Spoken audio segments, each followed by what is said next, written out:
Welcome back to the show, guys. Today, we got a special guest.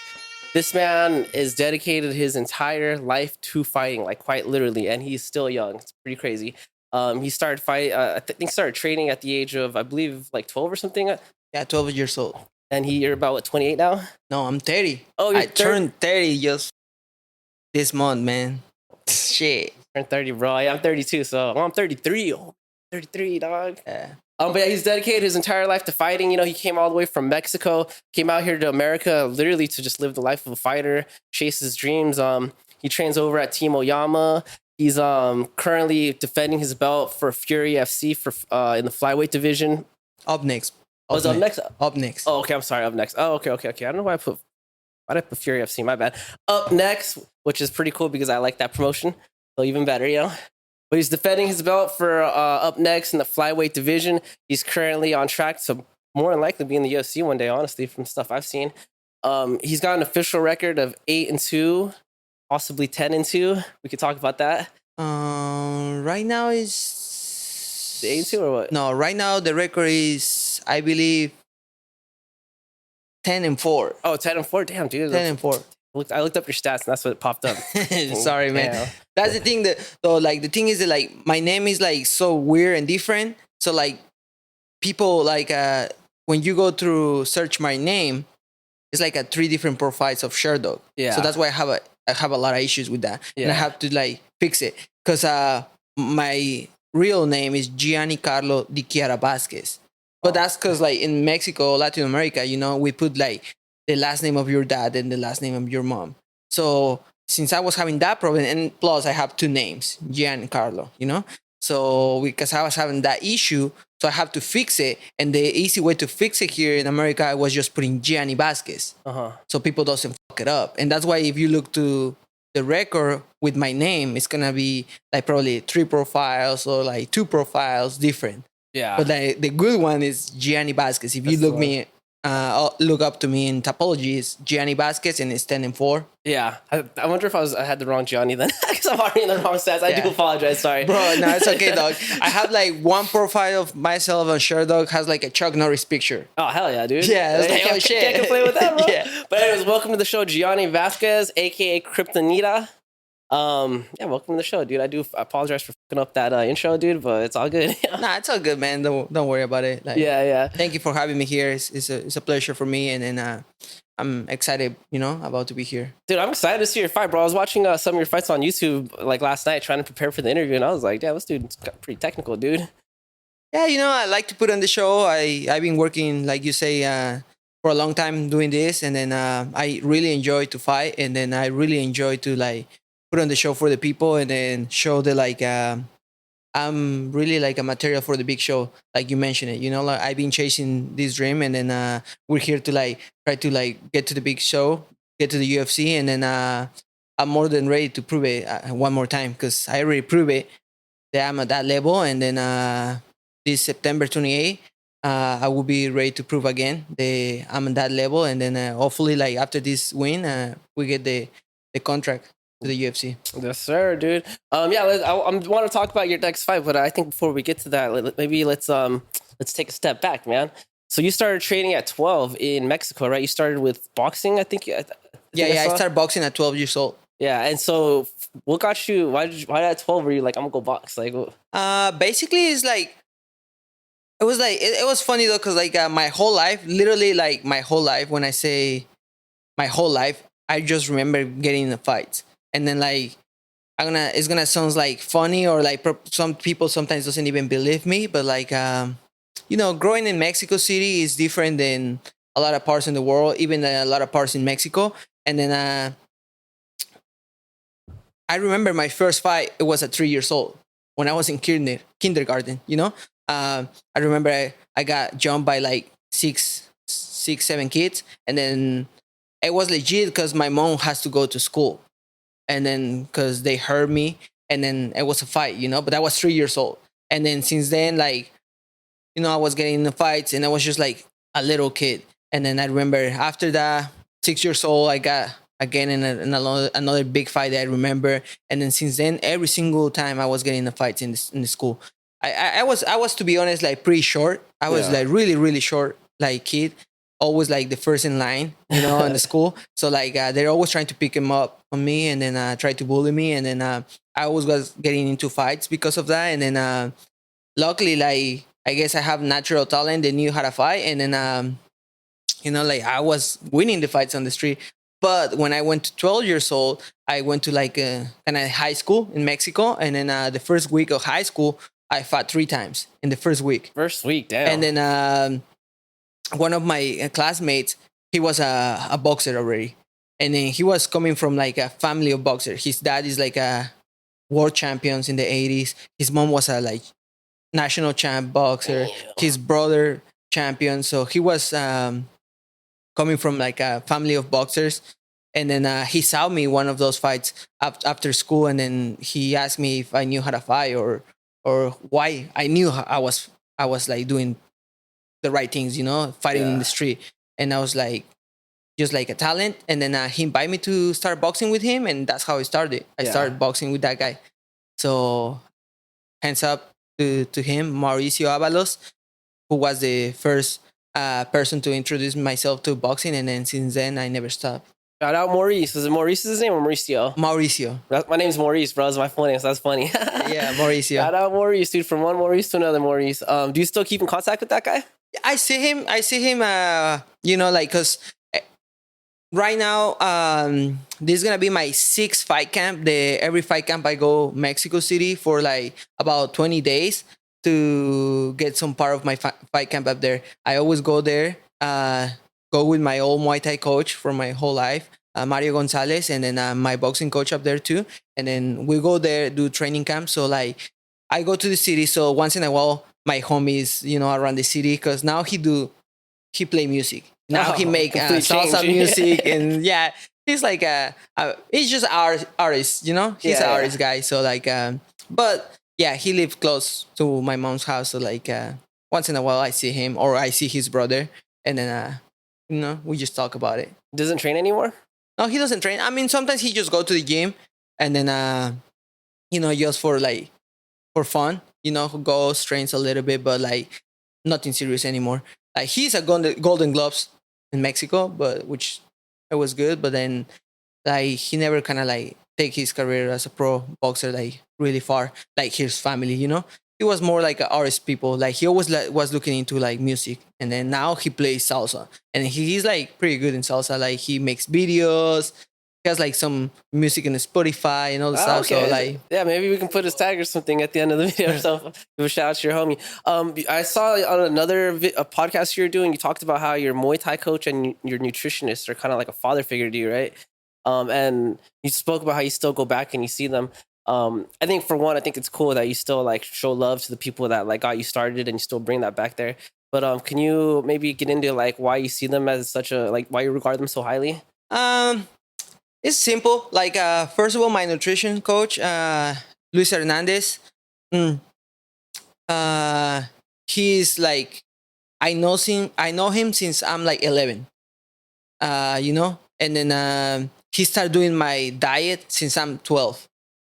So he knows my body very well. He see me grow, like he see me from being a kid to a teenager to an adult, And then he's been with me my whole career. When I left Mexico, he continued doing my diet till today.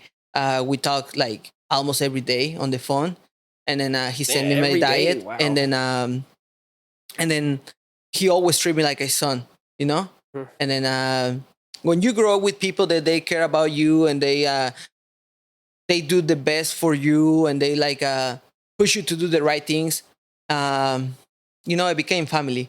And then like I grew up with my dad in my house, but when I turned 18, he left my house, and then it's a rough time for me. It was a really rough time for me. And then my nutrition coach Luis, and then my Muay Thai coach Mario, they always stay with me, and they always kind of like keep myself doing the right things, because for me it was easy to go start doing some bad things, because I was being lucky having a lot of people, they like me, they love me, but I always been lucky.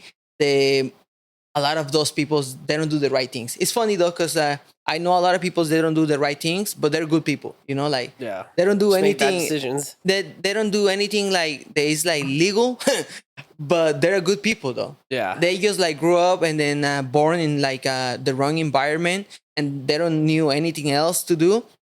And it's funny because they love me, and then I know they do, because they always support me, and they say, and they told me always that like they never want me to be part of that area. Yeah. They see me, and they see in me a future that was like better than that. So like they always support me until this day. And then thank God I have my padre, my you know, like my dad Luis and Mario. They always like were there for me to tell me like, look at, like, those guys can see in you a future, and they see that you're a different than them. Don't try to be with them, you know.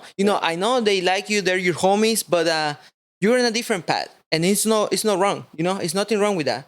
Just like, you know, like the way you can be or make him proud of them is just like, you know, do your thing, you know, stay positive here, stay like disciplined, you know, follow like your sport, and then one day they will keep like cheering for you. And then till today, like I keep getting message from my homies up there, Yeah. and they're like, hell yeah, man, we knew you have a future up there. Yeah. And then some of them, like, they still alive, and then like I have a lot of homies in like 8 years that I'm in the US that they're already gone, you know, like Yeah. a lot. So Yeah, that's beautiful, bro. I mean, I'm half Mexican. My mom's from Parral, in Chihuahua. You know, it can be rough in some places out there, man. And I know for a lot of people growing up, especially when they're like younger, there's not a lot of avenues to pursue something other than whatever's around them. You know, sometimes it's drugs, or sometimes, you know, it's just other bad things. So that's cool that your homies were able to recognize that you actually could go on a different path, and they were supportive, even though they yeah. weren't like there. And you my know? coaches, man, my coaches, they're always being there for me. They're always being like super positive selves, and then super positive vibes, and everything that come from them to me was like good. It was really good, you know. They always yell at me when they have to yell at me, and that's how you know, like, those people like you, you know. When I did the wrong things, they always yell at me, they always talk to me. And when I did the right things, they always, you know, like, be proud of me. And then when people are like that, like, you know, like, it's like you can't help it, you know. I can't help how I feel with them, you know. It's like, not that I just want to tell them that because, like, you know, like, I want to look cool with them. No, I told them that because, like, that's what they mean for me. You know, they're like my dads. You know, they're like the figure father that, like, I see them in my life, and I say, you know, like, this guy is like, I give my life for them. You know, and then that's how much they mean to me. Damn, it's beautiful. And you're like 30 now, so do you feel like there's any kids that you started looking after? To be honest, at this point right now, maybe in the future, because I'm not done yet with my sport. Yeah, and yeah. then Gotta be selfish, for and, you know, stuff and like and, this, and, yeah. and exactly, that's one thing, you know, people doesn't understand. Like, I'm here because my sport, the love that I have to my sport, I left my country, I left my family, I left everything I have there to chase my dream. And then my dream is not done yet. So I'm gonna continue until, like, I got it. And then, of course, like, as soon as I got my dream, you know, and then I'm settled financially, and then mental, and then, like, everything, it feels like it's good, then we can start thinking about kids. Because, like, you know, bringing a kid in this life is hard, you know. Like, Yeah. we sacrifice so many things already, you know. Like, as a fighter, you have to sacrifice, like, That's a lot facts, of huh? moments, you know, parties, funerals, you know, like, holidays with the family, because we gotta fight, because we gotta train. So I don't want to miss any of those days if thinking about that I have a kid. No, yeah, yeah. Well, I meant more like at the gym. Is there any kids that you look after kind of the same way your coaches looked after you, you know? Yeah, for sure, man. I always look after, like, the young people, you know. I try to give them my advice. I feel like sometimes I look like annoying to them, but, you know, You like, know, though, you've experienced it, you know? but you know, I'm getting old, and the older you get, the more you understand the important about, like, leaving something for the others, you know. It's like the sport saved my life, and the sport make me who I am, and the sport give me everything I have. So, like, I want others to, like, you know, like, taste that. Because, you know, like, there's nothing wrong with not decide to go to school. You know, like, I was in college, I was in law school, I was working as a lawyer already in Mexico, and I went 4 years to college and all that stuff, but then the sport gave me my happiness, and the sport gave me everything I have. So I was paying college with the sport, and then nowadays I feel like people understand more and more that like school is not for everybody, you know. And then I want to show to everybody like kids at the gym, sometimes they have a lot of talent and they don't understand the importance of about to be disciplined, because talent is really good, but the discipline is better. And if you don't have discipline, they will kill the talent, So like I want to try to look over those kids and then tell them that like like if I'm doing right at my 30s, they can do even better than me at their 25. Because if they're gonna skip all the mistakes I did, and they don't have to leave them, leave them in another person, like learn from others, the mistakes, and then don't commit those, and then try to be better. So that's why we're here for, try to set up like a good example for others and then help others with everything we can. Yeah, no, I feel that. Yeah, there's like two kids that come to mind that go to my gym that are minors right now that I feel like I gotta like try to big brother and make sure they do better in life. One of the kids is doing pretty good, but this other kid, I don't want to say his name. He'd be like f***ing up sometimes. You know what I mean? We all have those though. I have some kids too that are like, they don't like to do the right things. They're kind of hanging around with the wrong people. I'm like, hey, bro. Yeah. If I see you doing some crazy shit, I will fuck you up. I'm gonna bro. go beat your ass. Because let me tell you this, no one of those are your friends. And then a real friend like me, you might don't like me, but when you grow up, you're gonna understand. And then if I see you doing the wrong things, I'm gonna beat your ass because like you shouldn't do that. No, it's no way. Mm-hmm. Yeah, I feel like as I get older, I think it's kind of more important to kind of like do things like that. When I was like in my early 20s, I was not a role model in any way. I don't think I'm a role model today, but I try to at least like show good to like these kids. Yeah, in my early 20s, I would like show up to the gym like all high and on other types of stuff. Like, what I mean? Like I just was not doing anything right. Nowadays, it's like I see kids, I'm just like, man, you could be so much better if you just dedicated a little bit more time, dude. Stop like playing with that crowd, stop doing all that you think is fun, But ultimately, it's up to them, But it's time and place for everything, though. Yeah, it's time and place for everything. Like, like for me, when it's time to train, it's time to train. And then the kids are around me. I'm gonna show them that like it's serious time. We need to take this serious, and we need to do everything we can. Cause like, guess what? Like when we compete, sometimes you train and you still getting your ass beat. If you go and doesn't even train, bro, you're gonna get killed. Because some people that doesn't touch their heart when they're competing against you. And so like when it's time to train and then like be focused on like the camp, we gotta be focused. And then of course we're gonna have like our days off, and then we're gonna chill out, maybe make some barbecue, watch some fights, and then we're having some fun, having a drink. Okay, we can have some fun too, We just not like we're just not like robots. They just train every single day, We need to show them that like you can have fun, but it's limits and time and places for everything, So yeah, less fun, more work. Yeah, but still have fun, Yeah. But yeah, you said you're a lawyer in Mexico. How did that even like? How do you go from deciding to be a lawyer to like just full committing to fighting? That sounds like two big jumps. Actually, it doesn't. I really like it because like think about this, like when you're like a lawyer, and I was going more to the criminal stuff. Like you're always gonna argue against other person, and the argue and the argue is a fight. True, yeah. And guess what? Whoever is more prepared is gonna win. Yeah. So like that's how I see it, and that's how, bro. Like if like if my homie Gregor listened this podcast at the gym, he knew. Yeah. And he know nobody's gonna win argue against me. Yeah. And I always talk because he's my boy, Yeah. And then he always liked to talk to me, and I always told Gregor, please, you're never gonna win an argue against me. So I have always something on my pocket, Yeah. So that's the same with fighting. When I'm gonna fight someone, I'm gonna have to be prepared, because like the better guy is gonna win. The guy that prepares more is gonna win. So it was kind of easy. It's just like I really like the law school. I really like to work as a lawyer. I really like, to be honest, like always be nice and dress, not be like dirty stuff like that, good money, good money, sure.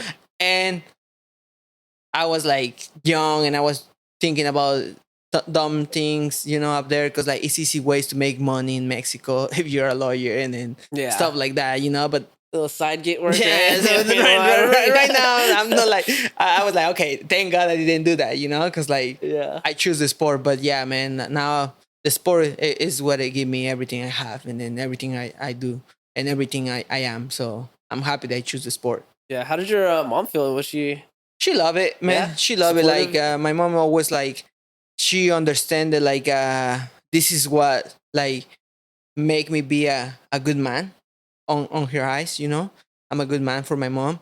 Like no anything crazy with like drugs, alcohol, or stuff like that. And coming from like a Mexican culture, like I grew up like watching my uncles drinking sometimes like on the weekends for like 3 days, and then my cousins, they're like little bit older than me, they like start drinking at like early ages, and then like like I shouldn't be with them. Like when I was like probably like 12, some of them they start drinking and then stuff like that, or earlier. And then like I was just passing by, and then they're like, "Hey, Gianni, let's go. Come on here, son. Like come here with us, hang out and stuff like that." I was like, "Hey, I gotta go train." And then so like she was happy for that. And then it's funny when I start my MMA or like my amateur career, kickboxing, Muay Thai, or stuff, boxing even. We used to go to a lot of like amateur tournaments, and then I was just going by myself. I was like super like crazy kid that I was just like training all the time, and I watched like the little flyers at the gym, the like tournament, No like coach or this anything? weekend. I just sign up, and now I take my mom as a coach, and my that's mom so always cool, was though. going That's as a pretty coach, cool, yeah. and I was just like told her like, hey, like this is gonna happen. I'm gonna get in a fight. Like if you see I punch the kid and the kid is kind of wobbling, stuff like that, tell me, start yelling at me, keep going. If you see the kid punch me and I get wobbling, start yelling at me, hands up, like move, you just tell her what circle. to tell And then like, like, and then super basic, like orders. And then my mom was always super happy. So then like, I did a bunch of like amateur fights with my mom in my corner. And then as That's so I cool. grew up, I started going pro. And then she started understanding the sport a lot now. Yeah. And then like, till right now, for example, like every single time I fight right now here in the US, nobody from my family has visa, so they can't come to see me. But in Mexico, she never missed any fight. She was always in my fights, like hedge side, Yeah. and then she always watched my fights. But since I came to the US, she never been in any of my fights anymore. And then, but she always watch it online, pay-per-views, whatever. And then after the fight, she's the first person I always call. And then we talked a little bit. But the next day after the fight, every single fight, she called me and then she's like, "Hey, I was looking. You did this, you did that. Yeah. You make this mistake." Yeah. Because now she understands the sport. She's been watching me fighting for like 18 years. Yeah. So she's been watching fights for 18 years. So like when some UFC big name card coming up or something like that, someone big is gonna fight in the UFC. She even call me, "Hey, do you have like some links to watch the UFC or stuff like that? I want to watch it." That's Oh, can you take the video and send me the fight? I want to see how was it, and then I send it. So she understands a little bit like the sport now, and then she always give me like his feedback about like every single of my fights too. Yeah, damn, that's beautiful, bro. Like you and your mom really bonded over the sport, dude. Yeah. It's tight. My mom hates fighting, bro. Like, dude, so she got me into. She used to put me into taekwondo, right? Because I begged her for it. And then one day she came when I first started doing Muay Thai. She came to see it, what it was. You know how taekwondo is like pretty. It's like soft, I guess, in a way, right? When she saw Muay Thai, I can't remember if we were sparring or what. She like literally, like she waited for me to get out of class, and then she gave me a hug, and she's like, "You don't want to go back to taekwondo?" She was like scared for me. So, especially at that time, bro. Like back in the, I don't know like how the culture is at your gym for sparring, dude. But at my gym back in the day, they were trying to like kill you. Oh yeah. Nowadays, it's a little bit more chiller because we understand. Like, that's like Mexican boxing, bro. You go to the Mexican boxing gyms in Mexico City. Yeah. It's like you go there. Okay, you guys gonna spar, and I'm like, and you ask like, "Hey, how hard we gonna go?" Go hard, because he's gonna try to kill you. Yeah. Oh shit! So I guess we're fighting. Yeah. Yeah. Sparring. Yeah. Okay, I guess we're not getting pain only, but like you no, see everybody getting the broken nose or like people getting knocked out. And then, bro, it's crazy because up there in Mexico, I never heard about concussions. I mean, I didn't even know concussions exist. Yeah. Because I was there in Mexico, like, thank God I never been knocked out. But I been the person that, like, literally I knock him out, one guy, and sparring, boom, he went out. Yeah. He went out. Coach, take it off the ring. Take it off the ring. Wake him up. Go again. You sit one round, and the next round you go back. Oh my god, bro! He just rest so one round, crazy, and next round dude. he went back. Yeah. And then some people handle it good though. Like for now, continue, then, you know, and then like 10 some years people later, that get though. knocked out again. I was like, oh shit. Yeah. I just had I literally, because I've been doing this podcast for about a year now, and I feel like the conversation of like CT gets brought up more and more. You know, I just feel like people are starting to kind of understand like how your brain should be protected. You know. I think there's truth in both, bro. I think there's time for hard sparring, and then there's a time to not go so no, hard, for you know? sure. And then we're in a different times. You know, the sport, the evolution of the sport is being so fast right now, and then like the science helps a lot to people. But it's some things that you can teach. You know, it's something that you can like show. I understand that like people doesn't like the hard sparring, but for my personal my perspective, like, bro, if you never been hit for real, the way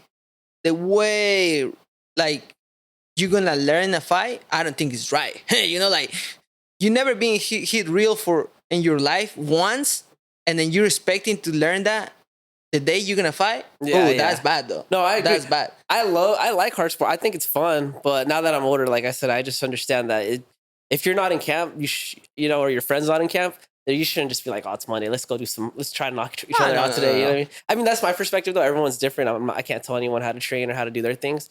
But dude, I've seen some fighters where you could just tell you're like, damn, you've had some wars because just the way they talk is like slower and just, you know what I mean? But yeah, I went to Mexico like the last time I went, like a year or two ago. I trained Muay Thai out there, but I didn't take any boxing classes. I kind of wish I should have though. I kind of wish I would have now.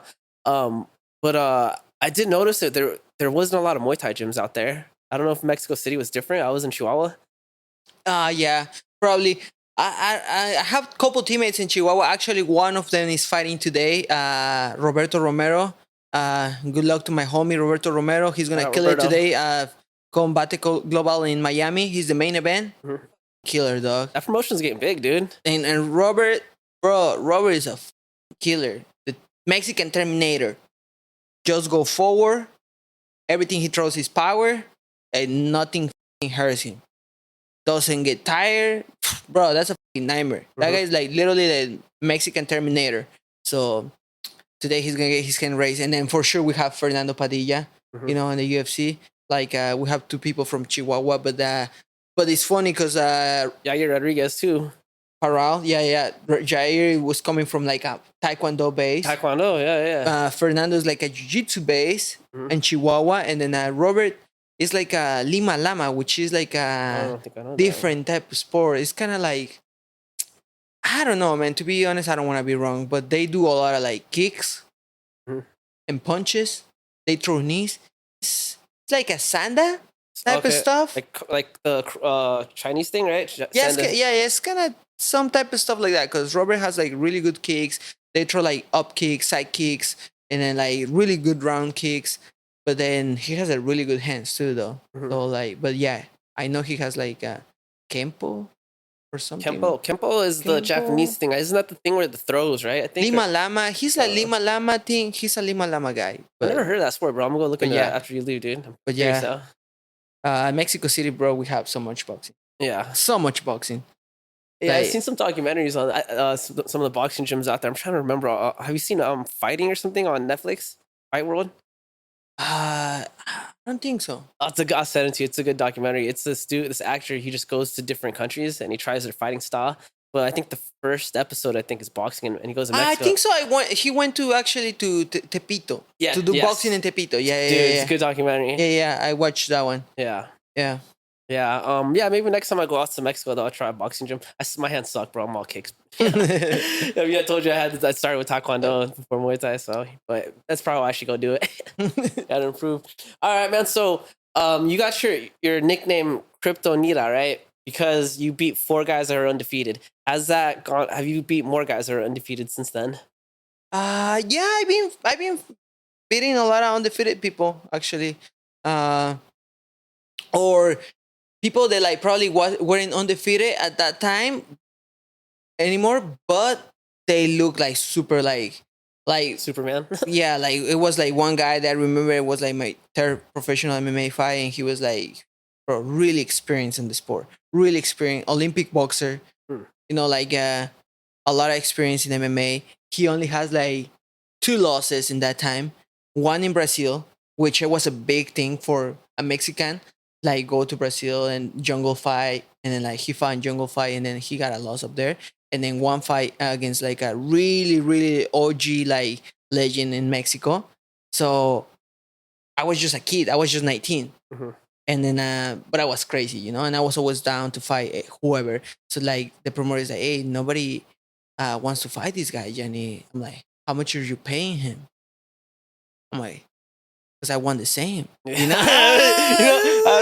I'm like, how much we're talking about, you know, like, you you're know, a businessman, bro. like, you know, and he's like, oh, okay. I was like, but you're down to fight. I'm like, bro, I'm down to fight, but like, I need to see how much you're paying him to see if it's worth it, you know. And plus, I want like 50% of the ticket sales Yeah. Okay. because I knew I was selling like I was selling in Mexico between like 50 to 100 tickets every single fight. So you Oh, know, bro, yeah. I was making money. So I was like, I want the 50% of the ticket sales. He's like, okay, I'm down, bro. As soon as they announced the fight, it was like funny because we went together, me and that guy, to like a little tryout to like fight in the best promotion in Mexico in that time. Mhm. The best promotion in Mexico, they have like a tryouts to fight in that promotion. That's And interesting. it was like it was like some type of like UFC shit, but like Yeah, that's what Mexican it sounds style. like. That's what I You was about know? to say. It sounds like- And then there was like 50 people, bro. It was like 50 guys, and then like we made all the way to like probably like 10, you know. Uh-huh. And then we did the tryouts, and then at the end of the tryouts, we got a fight because they're like, okay, you know, like this is a fighting company, so that then you guys need to fight. Okay, well, like cool, you know, I guess we're gonna fight. And then I remember they make 10 fights. And then, bro, it wasn't even for weight class because it was like everybody to show up and it's like, you guys kind of look similar. Okay, you guys go against each other. You guys go against each other. And, bro, I remember he was there, right, at the tryouts. And then, bro, he finished the fight in like 15 seconds. He's like, came out, boom, dropped the guy and just fucking ground and Walked pound him. Ta, ta, ta, ta, ta. And we all were like, what the f-? And then I won my fight. I won good, you know, but like no TKO or anything. And then so when soon as they announced the fight, we all the people were at the tryouts, we became homies, you know, like we had, you know, you make some like connections up there. And then as soon as they announced the fight, like out of 30 people that I knew from them, just one guy was like, you got this, Gianni. All of them, they were like, oh, bro, he's gonna kill Gianni. Oh my gosh. Because not even that though. Like I used to fight at 45. Uh-huh. So then like I didn't know anything about weight cutting in that time or anything like that. And then my Muay Thai coach was from like old school style. My boxing coach is old school like boxing, which they don't like weight cuts. Mhm. They're like, oh, you fight the way you walk around. Yeah. So literally, I was walking around 148, cutting down to 146. Okay. And you're fighting guys like 160. Bro. When they announced the fight, we used to have one sponsor in common, and my sponsor is like, Gianni, how the fuck are you gonna fight Jordan? I'm like, why? He's like, bro, he's like 185. Oh my I'm like, god, what? But we fight at 146, right? It's like, yeah, but he cuts weight. You done. I'm like, Wait, what? I'm like, but the longer he makes the same way, me, like, the way is okay, you know? Yeah. And he's like, no. I'm like, this guy, you know, whatever. Bro, we show up to the weigh-ins. He make weight. Yeah. And I was like, oh, cool. Next day, I show up to the Moves cage. back up. And I was like, holy, who the fuck is this guy, bro? They changed the guy. This guy's like completely different. Yeah. And then, thank God I have a good chin and then like a good fucking heart and good balls. Because like he was beating my ass the first round. And I was just like, I was so dumb that I was trying to strike with him. And then like I didn't know he was an Olympic boxer. And like, you know, like he was like beating my ass. And then the first round, and then second round, he started beating my ass, but I feel like he got tired of beating me. And then he got tired of punching me and don't see myself getting knocked out. That at some point he went for the takedown, and then as soon as he got the takedown, I submit him. What? Sick. Nice. Do you have that fight like on video or something? You should post it, bro. It's on YouTube, but it doesn't look like really good, the fight, because it's kind of like a highlight. But yeah.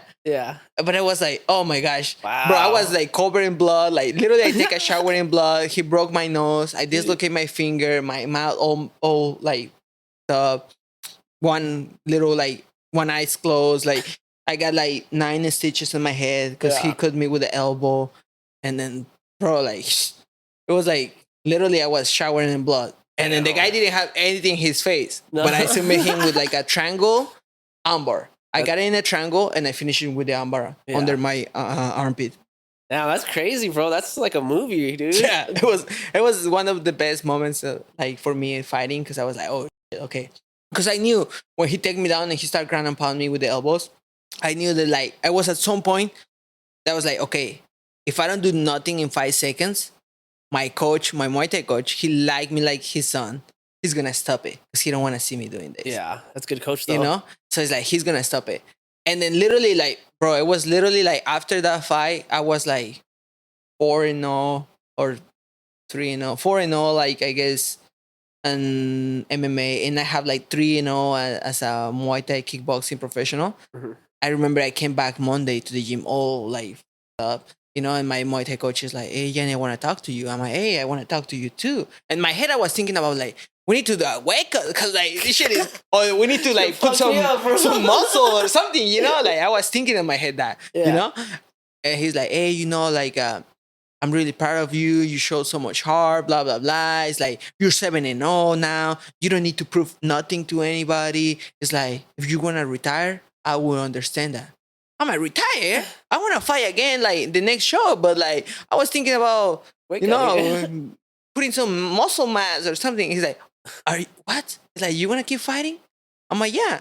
He's like, okay, let's train better. Let's go down in weight class. And then he's like, let's make sure it's like you don't go in any fight like this anymore. It's like, I don't want to see you getting hurt like this anymore. Yeah. I'm like, okay, let's train harder. Nah, I agree. But I was like, I'm like, oh shit. Damn, how old were you when that happened? It's like 19 probably. 19, 18. That's crazy how they don't do weight cuts over there, dude. Or at least right? I wasn't in that time. Yeah. I wasn't in that time. Yeah, and because like I turned professional at 17. So I was like still having like a kid body, you know, and fighting like a man. Adults, you know, like my first fight I was 17, the guy was 36. Yeah. So no, it was a lot of big difference between body types and then like strength and all that stuff. But thank God my first fight I won by armbar belly down in the second round too. Yeah. So. Well, out of all the sports you did, which fight sport do you think gets you the most like excited? To be honest, I like Muay Thai, but probably sometimes MMA, just because the challenge. Yeah, you know, the challenge about like using everything. You know, like that's what it gets me excited. Muay Thai, I really like it because I like the confrontation. I like the like. Whoever is stronger is gonna stand up. Just walk forward. You know, yeah, exactly. Yeah. That's what like my Muay Thai coach style back in Mexico. And that's why I love Team Oyama, because Coach Oyama is kind of the same thing, like really aggressive, walking forward.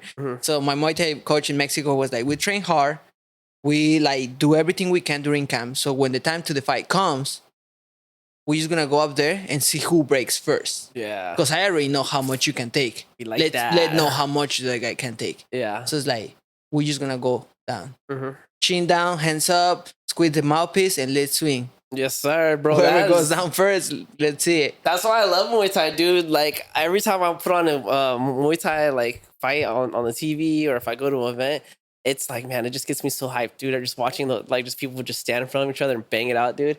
MMA is cool. I love MMA, and to be honest, I watch more MMA than I watch Muay Thai just because it's more accessible, you know.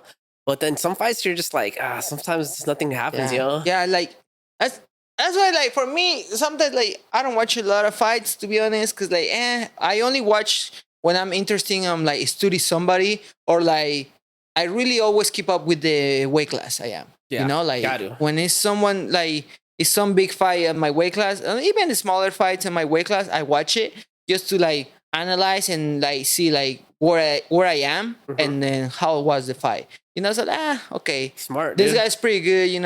Oh, okay, I think I can have a good fight against this guy. I think this guy will give me trouble. I think this guy will be easy. Yeah. But all in the other weight class, like I just like to study some fighters. Like for example, today I like Leon Edwards' style because he has a really good Muay Thai background. Yes, sir. So like I like his takedown defense got like so much get better. better, and then he has a pretty decent jiu-jitsu.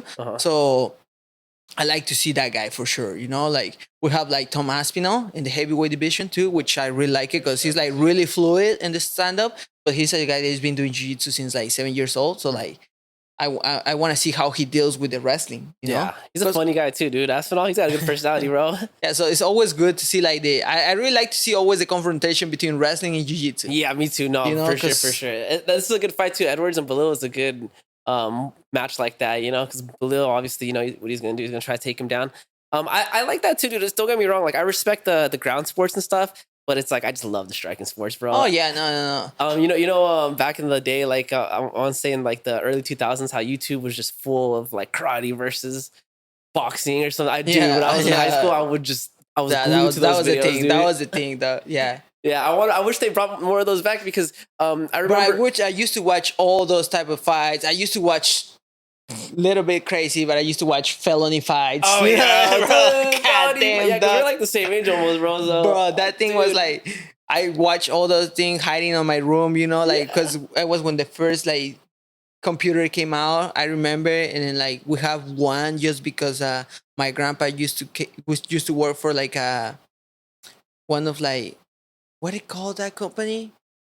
Microsoft? No, it was before Microsoft. Or Microsoft. IBM or something. Oh, IBM? Okay, I know IBM. Yeah, right? It was like IBM. right before them, right? Yeah. So my grandpa used to work for them. So they giving us like a big ass computer. And then like, like it takes forever. I remember the internet that day was like cable that like if you connect the internet, they couldn't call or stuff like that. And I was just right there hiding like, like watching felony fights. I was like, oh, this shit goes crazy. Yes. Like street fights or just like trying to look up and then or going to the free market and buying like the DVDs, the one they burn it, and a lot of like pride fights like Pride WEC. Yes, sir.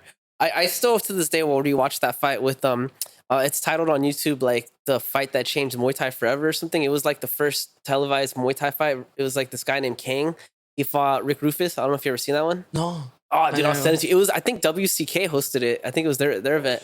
But yeah, it was Kang. He was this Muay Thai fighter that he like couldn't fight in Thailand anymore because he was too big. He was like 150 or something pounds. Thai guys are small. They're like our size, So he came to like America to fight, and no one knew what Muay Thai was. They thought his name was Muay Thai. So Rick Rufus, he's Duke Rufus' older brother, right? Rufus Sports. Yeah. So he fought Rick Rufus. Rick Rufus was undefeated at the time. He was like the best kickboxer in the world at that time. And he literally thought this dude's name was Muay Thai. And like it was like a cross kickboxing Muay Thai rule set. So it was basically kickboxing, but they allowed low kicks. So no elbows, no clenching, whatever. Anyways, this dude basically beat Rick Rufus just with low kicks. I'll send it to you. It's a good fight, bro. But yeah, it was from like the late 80s. I'll still watch that. I just love the style fights, dude. It's just cool, Yeah, for me, old school people that I used to watch a lot was like Ramon Deckers. Oh yeah, Ramon Deckers. Like Ernest Hoops. Oh yeah, Ernesto Hoops. Who else I used to watch? For sure, Wakao. Wakao, yep. Wakao. Just fought recently. You saw that? Yeah, like Judson Clyde. Yeah. I really like that guy. Yeah. Who else I used to watch a lot? Mike Zambides. Oh, dude, Zambidi? Dude. Bro, that guy. Mike Zambides. That combo, the jab, overhand, body, low kick? I teach that to new people all the time. That was like the first combo I teach them, dude. And I call it Zambidi. I'm like, yo, this is called Zambidi. When I say Zambidi, I want you to throw this, Yeah. Yeah. There was good times, man. Good times in the sports. I know. It's crazy how it's just like it's evolved so much now, what I mean? It's just so different. It's just more accessible. You have fights all the time now, I can't even keep track of all these. Like, I know WCK just came out with the rankings. And I was looking at it and I was like, damn, this is their top 10, but they have like thousands of fighters. You know what I mean? Yeah. You know what I mean? Like, there's people that I don't even know who fight for WCK, but you train at Raw Talent still or no? I go with Chewy. and then I go like I try to go twice a week. I sometimes go once, but for sure every time I'm in camp. I'm going with him and then get some mid work. You know, like he's really cool with us. And then I say us because he helped a lot of fighters from Team Oyama with the mid work and then the boxing. So I really like to go there. You know, like I say, boxing was my first love, and I never like to stop doing boxing. So every time I'm in camp, you know, I go there and then keep working on the boxing. And I like because he's like Mexican, so Yeah. you know, so like we stay together with the style, and then I really like the Mexican style. So like, Chewy is always like killing me with the rounds and on the mates. Like he make me like put a lot of effort with numbers, pressure, and then volume. So like it's good for me, you know. And then plus he knows Coach Oyama, and then I like to have my team. They know each other, you know, even if like we're not gonna like together at the same time, but they know each other, and then like they know that like my head coach is Oyama. So like if Oyama say that we need to get focused on something, Oyama let know Chewy. So when I go with Chewy, we go out and then we work around like what the game plan is gonna be. So you know we're on the same line. You know, because like when the fight comes, like I have in my last 4 fights, I have Chewy on my corner, Oyama. I have Alex Perez, which is my teammate, but like he's one of like the main guys that is always been with me since I came to Orange County. He knows like my wrestling style, and then so I have Alex Perez, and then I always bring someone from Jiu-Jitsu, from my Jiu-Jitsu school, because I train at Checkmat Santa Ana, Hustle BJJ, and then Checkmat La Habra with Professor Lucas Lich and then Rosson Cantona. So like I always bring someone from Jiu-Jitsu, you know, just in case. Gotta have, you know, a ground guy and at least one striking guy, you know, in your corner. Yeah. For MMA. Yeah, the reason I bring that up is because I know Coach Rob, he runs TKL, you know TKL? No, I hear about that gym, but like it's in Raw Talent. I'm pretty sure they do it in Raw Talent, but it's like a nonprofit. So it's like you just like kids can sign up for it and they'll do free boxing, but it's only like a limited availability. But they allow TKO to be done in Raw Talent, and so I know some kids that go there. So I just think it's cool, you know. What? Who say? Rob. Rob? Yeah, Coach Rob. So he, I think Lex is under him, and like there's like two pretty big fighters under him. But I'll show you a picture of him. You might have seen him around. Yeah, because I would say like for sure I probably know who it is, but like right now I don't see the face. That's the thing. I'm really bad with names, man. Yeah, I'm really bad with names because we see so many people every single day. To be honest, I'm just like, hey, what's up, dude? It's my roommate. Hey, can you flip that light? So yeah, dude, that's in my eye, dude. That one right there. That one. Dude, hell yeah. That's just like I keep wiping my eye because it's like right there, dude. It's so good. This is my roommate, Nikki. Oh, what's up, brother? I'm Gianni. This guy's a savage, bro. Nikki still hasn't been to any fights, and maybe we'll go to your fight, bro, and I'll get him a ticket. It's gonna be here, Commerce Casino, September 28th. You down, bro? I got you a ticket, bro. I got you. That's a good question, dude. I don't know. Is it in September or what? What? It's Nocturnal. It's a raise. He's in a raise. Yeah, I like that, man. I used to go when I was younger. Back in Mexico, because I'm from Mexico. I'm from Mexico City, so I used to go to a lot of festivals when I was like younger. Not that type of festival. I like more like a rape, you know. That like this, bro. I sleep there for like 3 days, 2 days, you know, like just party, you know. But like EDC got big in Mexico City right now, though. Yeah, it got really, really big. So yeah, Nikki's a DJ. Bro. Check it out. That's the stuff. Yeah, if you ever need a DJ, bro. My professor from Jiu-Jitsu, he used to be DJ. I mean, he still DJs sometimes just for fun. Russell Cantona, but like he DJs all the time. Yeah, random, dude. Maybe you guys could make a track together. Maybe it'll get him in the gist. I want him to do martial arts, dude. This guy needs to do something. Yeah, I got you. Yeah, bro. So you're fighting on the 28th of September. I'm probably gonna grab 2 tickets from you. You have any tickets with you today? Or not yet. But yeah, I will have some for sure. Yeah. You know, yeah, I'll hit you up, dude. Maybe I'll come out to Oyama and grab them or something. Or where you stay? You stay around the area? Yeah, I live here in Santa Ana. Oh, okay, cool. For some reason, I thought you lived in LA. I don't know why. That's why I was like, I can come to you if it makes it easier, you know? No, I live here in Santa Ana. Like it was just close. Yeah, really close for me. Yeah, Santa Ana's cool, bro. And then it's cool because it's kind of like a little Mexico in a way, you know? Yeah, you know, like I don't really go out a lot.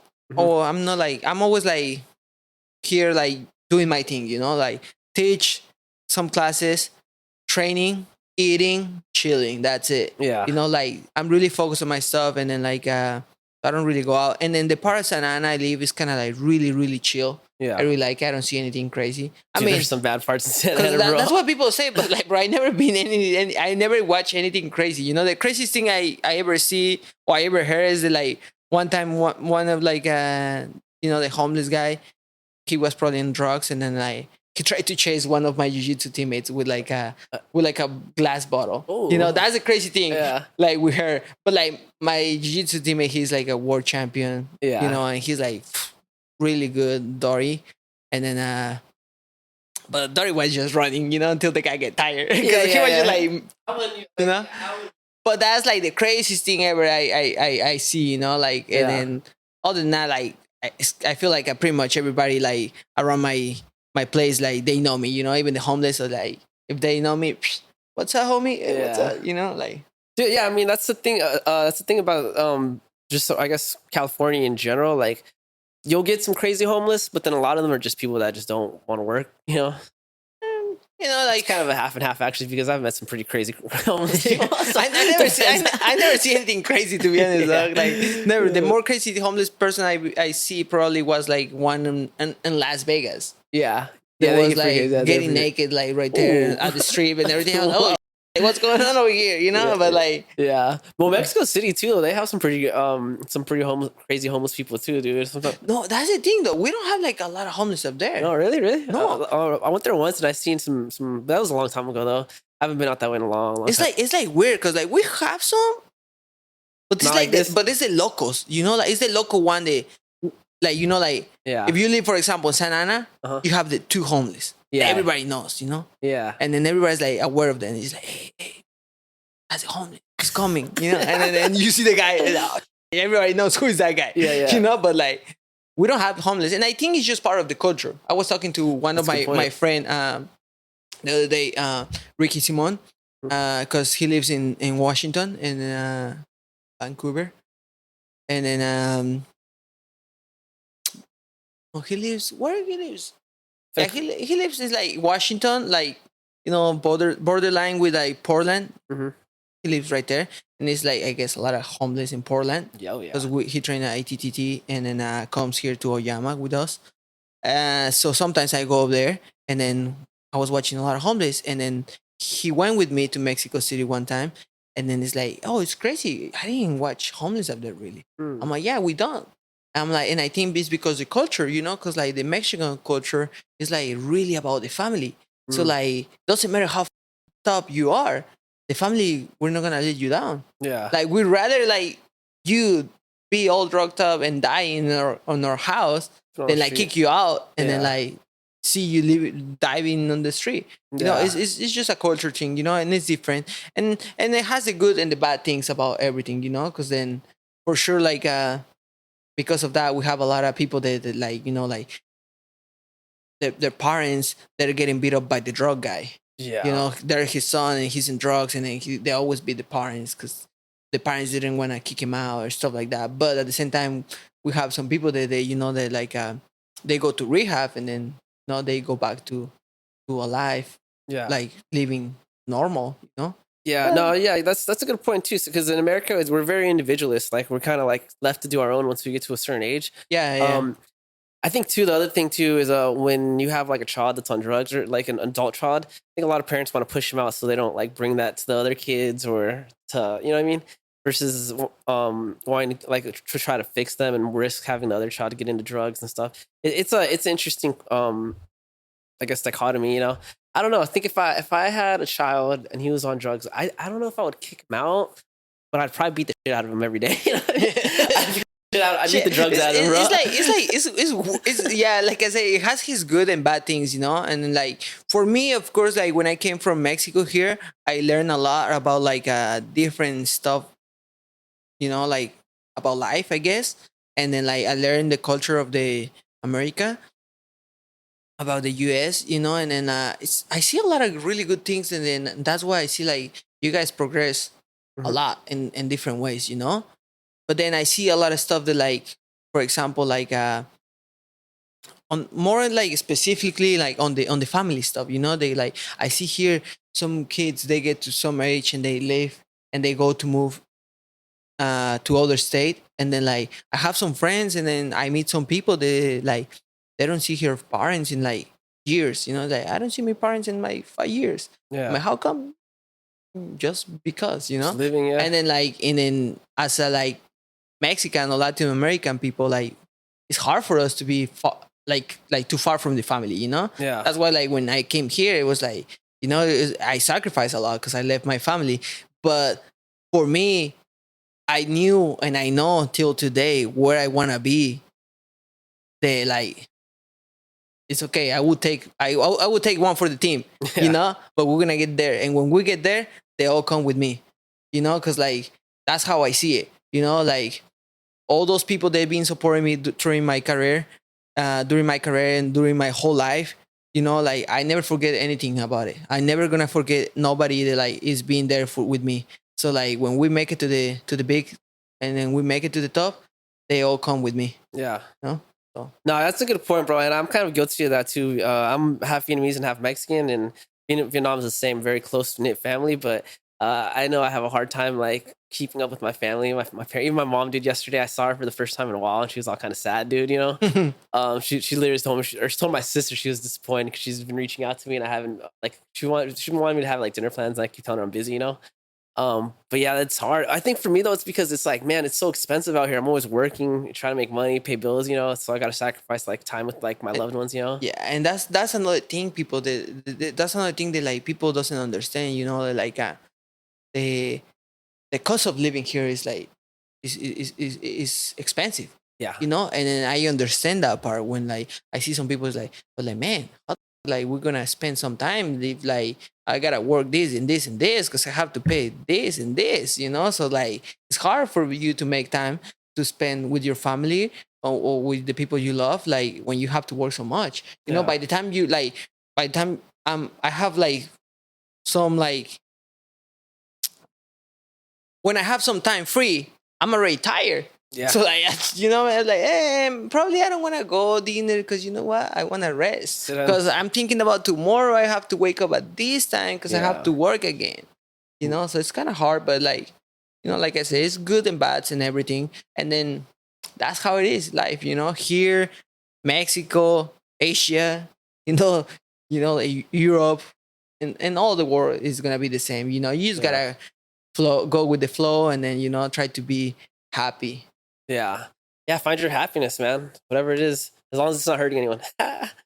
Maybe not drugs. I guess I don't know. Who am I today? Who knows? I don't know everything, so who knows? Yeah, we're humans, you know. Yeah. Like we're humans, and then like, you know, but like I for sure don't try to like hurt nobody. Yeah. And then, you know, like whatever it is, you know, like Yep. Do you have any siblings? I have one sister. Just only one? Yeah. Wow, that's interesting because my Mexican. Mexican family. We're Yeah, Mexicans. bro. Yeah, it's crazy. Yeah, it's crazy. Why- But just why- one sister. Why'd they stop at? Did their parents ever tell you why they stopped out too? I just think they were trying to be responsible, and they were trying to break that type of like Mexican thing. Because look at my mom, they're like 7 brothers, and my Damn. dad, bro, Jesus, who knows how many they are? Because like my dad from the same mom, they're 11. 11? From the same mom. But I guess it was funny though, because one time one of my auntie, she moved to like a different state, right? Yeah. And then she met like a guy, and they became friends with my auntie husband and the guy and her wife and whatever. They became like friends. And then one time they went to eat dinner at the house, you know, like friends, you know, and they're talking about. And then it was funny because the guy has like a similar name of one of my uncles. Because like my family from my dad, we all have Italian names because we're like Italians. Uh-huh. And then so it's kind of like weird to meet people with Italian name in Mexico. It's Uh-huh. like my name is Giancarlo Di Chiara, you know, and then I have like a lot of different like uncles with Italian names.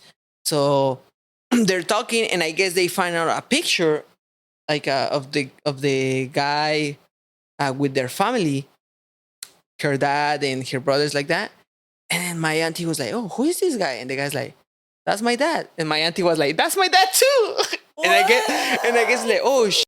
So it was my grandpa. And my auntie's like, wow, what a coincidence. how many you guys are? And it's like, we're like 7. How many you guys are? Like, we're 11. And then like, Whoa. and then yeah, my grandpa was like that type of man, you know. And he was It's like 20 kids, bro. yeah. And my grandpa was like, hey, I guess he was having kids everywhere and a lot of kids. And then all kids. The crazy thing is that he registered every single kid. Oh, You know, hey, they have my name. You know, like he was always saying that. You know, dude, so it's like passing that name down. so Dude. I don't know how many they are, but Yeah. I guess yeah. So I guess my dad and my mom, they were trying to kill that stuff. Okay, we're not gonna be like 11. We're not gonna be like 7 or it's trauma right there, bro. You know what I mean? Straight up, dude. Yeah, I don't have any kids, bro, and I, not because of that, but I just don't want that. Because I mean, I just was like it just seems like a lot of responsibility and all that. You know what I mean? Do you feel like you're gonna have kids one day? Yeah, like I said earlier, I guess I got confused, but yeah, like I feel like I would say no right now because like my main focus is my career. I really want to like test myself to the top, and then I really believe like this is the year that like we're gonna get to the top, we're gonna get to the big show. So like when we get to the big show, it's a lot of more work to do and a lot of more things to prove to myself, you know. So like I don't want to have to sacrifice time from my child to like to put it on my sport, you know. But very truth right there. If the time comes one day and then I feel like I'm settled in life and I'm like done with the sport, then maybe we'll have a kid. But who knows, you know? But right now, it's too much. Yeah. And like you say, you know, it's like, bro, it's like I can't even take care of like plants. Yeah. You know, like at our place we have like a little bamboos. And then like it die, and then it's super crazy. The bamboo die. Yeah, it's one of the easiest. Bamboo is like the easiest plant to survive, and homie died one day. You know, so like it's just like too much going on in my life right now to like think about other person that I have to take care. Yeah, especially with fighting, bro. That's just a very like selfish sport in a sense because you gotta get your diet right. You gotta do your boxing, your Muay Thai, your wrestling. You gotta go run. You gotta be selfish though. You have to. No, you have to. You gotta be selfish. You have to get to. If you're gonna get to the top, you gotta be selfish. Yeah. So, and that's what we're trying to do. You know. All right, Gianni. I think I got all my questions down. When's your fight? You said it's on the 28th of September 28th. It's gonna be here, I think, in Commerce Casino. Up next, Commerce Casino. I'm excited for that. I'll definitely be there. Hopefully I can bring my roommate, but if he goes to Nocturnal, maybe I'll bring someone else that's never seen. Actually, my co-host, I have a co-host that's usually here, but he couldn't be here today because he has work. Maybe I'll bring him and you can meet him. Yeah, for sure. But yeah, do you want to add? You have like any socials or anything you want to add? You know, like whoever is here, like supporting, I want to say thank you to everybody. Thank you for like give me this time, and then whoever wanna follow me or check out all my stuff, you guys wanna go to Instagram, Facebook, or even YouTube. I believe it's like Gianni Vázquez MMA. That's how you're gonna find me. Vázquez. Gianni Vázquez with double C MMA. There you go. Yeah, I'll add a link in the bio. So if you guys want to follow him and check him out, you can just go ahead and click it. Hopefully we'll have some fights up there too, which I think you do because I did go on your IG. I think I saw some fights off that. Yeah, I have some fights up there in YouTube, and then if no, I have some fights too on UFC Fight Pass. Oh yeah, you can check it out. Your next fight's gonna be on Fight Pass too, isn't it? No, I don't know. This one they usually put it like on pay-per-view. Oh, okay, but a different type of like. That's better though, right? You get a better cut, right, from pay-per-view or no? Do you get a cut of that? Yeah, I like it. I like it because I always get like pay-per-view points, and then the pay-per-view money, and I like it because I have a lot of supporters from all over the places. Like I've been blessed that like I've been meeting people from all over the places. So like a lot of people buy in Mexico. They actually like have some homies up there. They have like a restaurants, bars, stuff like that. So they put the fights up there, and then everybody get together. Like my mom always makes parties, and then there's always like 40 people, 50 people at my house watching my fight. Yeah, so it's cool though. Exciting. All right, Gianni, thanks for coming on, dude. Appreciate it. No, thank you guys. I'll see you on the 28th, dog. Let's get it, brother. All right, as always, everyone, stay cool, stay high. go freaking to Mexico and check out some cool ass boxing. Goodbye.